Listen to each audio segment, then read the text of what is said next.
आकाशवाणी गोरखपुर से प्रादेशिक समाचार।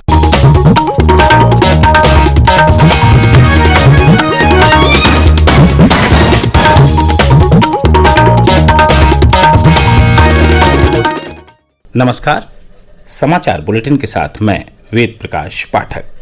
पहले मुख्य समाचार।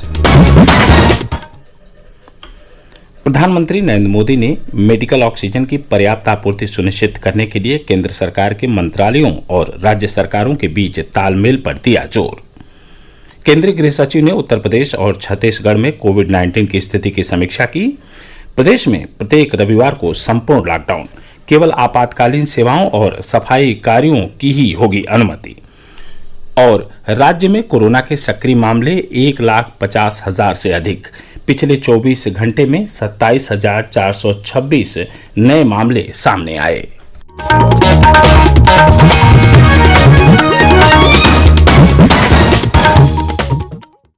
कोविड मरीजों की संख्या फिर से बढ़ रही है। श्रोताओं से अपील है कि कोई भी कोताही न बरतें, सुरक्षा के सभी उपायों का पालन करें और 45 वर्ष से अधिक आयु के सभी लोग निसंकोच टीका लगवाएं। सुरक्षित रहें और 3 आसान उपायों का पालन करें। मास्क पहनें, 2 गज दूरी है जरूरी, सुरक्षित दूरी बनाए रखें, हाथ और मुंह साफ रखें। और अब समाचार विस्तार से। प्रधानमंत्री नरेंद्र मोदी ने कहा है कि ऑक्सीजन की पर्याप्त मात्रा में आपूर्ति को सुनिश्चित करने के लिए मंत्रालयों और राज्य सरकारों के बीच तालमेल बनाना जरूरी है।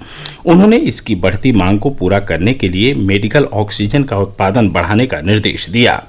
प्रधानमंत्री ने कोरोना प्रभावित 12 राज्यों में मेडिकल ऑक्सीजन आपूर्ति की वर्तमान स्थिति और इसकी अनुमानित मांग की विस्तृत समीक्षा की। इन राज्यों में जिलेवार स्थिति की जानकारी उन्हें दी गई। प्रधानमंत्री को जानकारी दी गई कि केंद्र और राज्य सरकारें नियमित रूप से संपर्क में बने हुए हैं और अनुमानित मांग संबंधी आंकड़े राज्यों के साथ साझा कर रहे हैं। बैठक में बताया गया कि ज्यादा संक्रमण वाले 12 राज्यों को 4,880 मीट्रिक टन मेडिकल ऑक्सीजन आवंटित की जा चुकी है।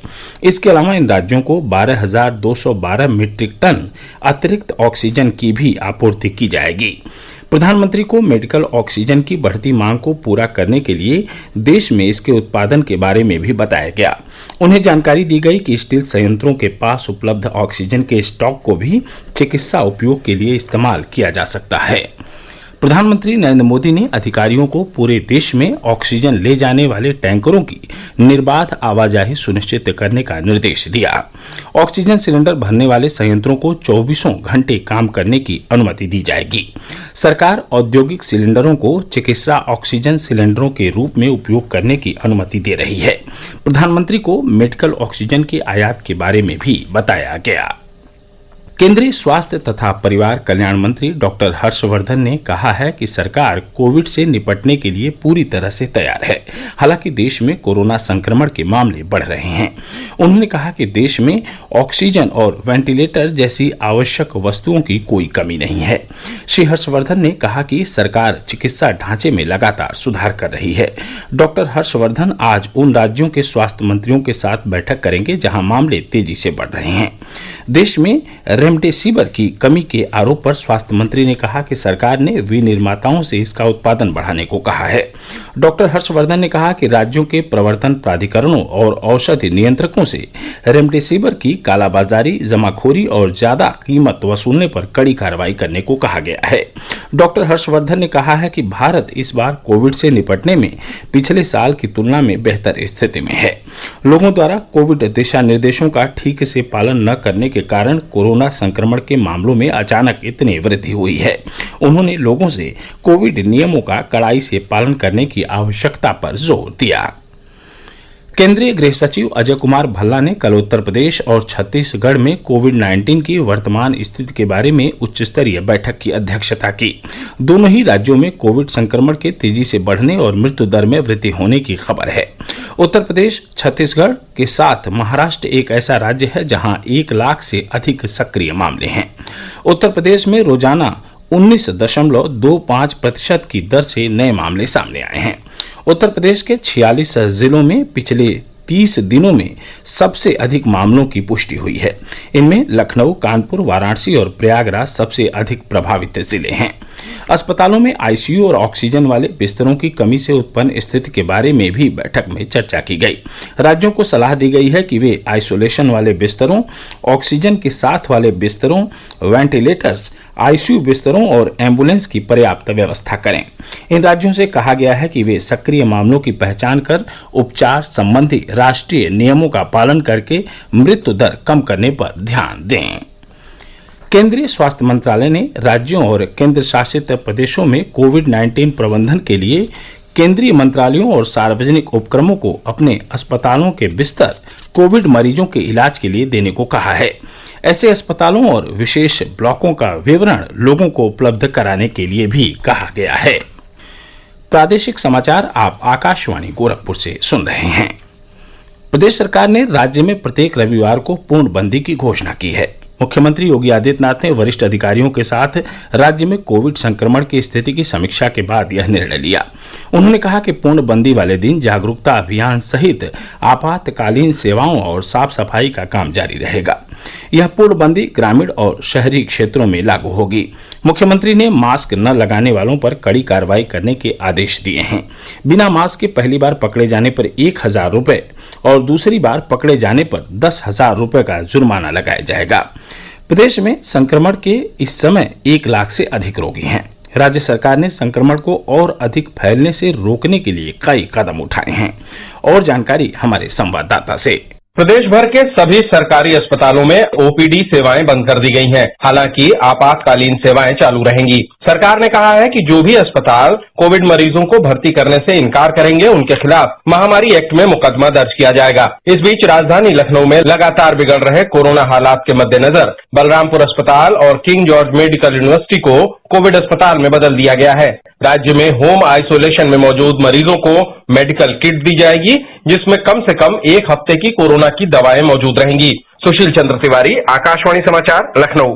प्रदेश में कोरोना के मामलों में प्रतिदिन बढ़ोतरी दर्ज की जा रही है। पिछले 24 घंटों में 27,426 कोरोना के नए मामले आए हैं। अब प्रदेश में 1,50,676 कोरोना के सक्रिय मामले हैं। अपर मुख्य सचिव चिकित्सा एवं स्वास्थ्य अमित मोहन प्रसाद ने कल बताया कि गत 24 घंटे में 6,429 लोग कोविड-19 से स्वस्थ हो गए हैं।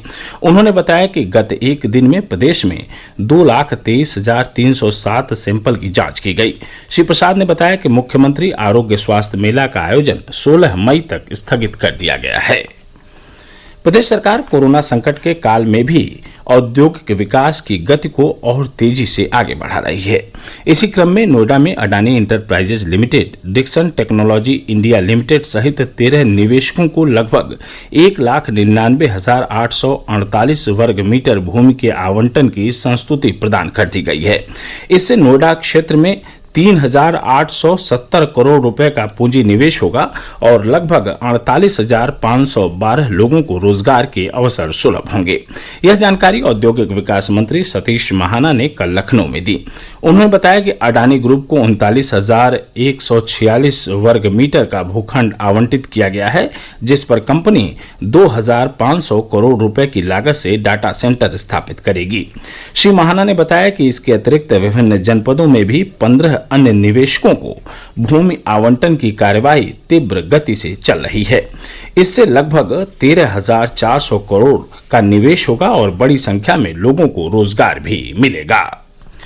प्रदेश के सूक्ष्म लघु एवं मध्यम उद्यम, निवेश तथा निर्यात प्रोत्साहन मंत्री सिद्धार्थनाथ सिंह ने राज्य में औद्योगिक गतिविधियों को और गतिशील बनाने के लिए केंद्रीय मंत्री नितिन गडकरी के साथ वर्चुअल संवाद किया। उन्होंने श्री गडकरी से प्रदेश में स्थापित होने वाले औद्योगिक क्लस्टर के 16 प्रस्तावों पर शीघ्र स्वीकृति प्रदान करने का अनुरोध किया। सिद्धार्थनाथ सिंह ने बताया कि पारंपरिक एवं आधुनिक खिलौना उद्योग को प्रोत्साहित करने के लिए झांसी, वाराणसी, गोरखपुर एवं चित्रकूट में टॉय क्लस्टर की स्थापना से संबंधित प्रस्ताव केंद्र को शीघ्र ही भेजा जाएगा। उन्होंने कहा कि स्फूर्ति योजना के अंतर्गत प्रदेश में परंपरागत उद्योगों को प्रोत्साहित किया जा रहा है। खादी एवं ग्रामोद्योग बोर्ड द्वारा इसके लिए 168 प्रस्तावों पर कार्य किया जा रहा है।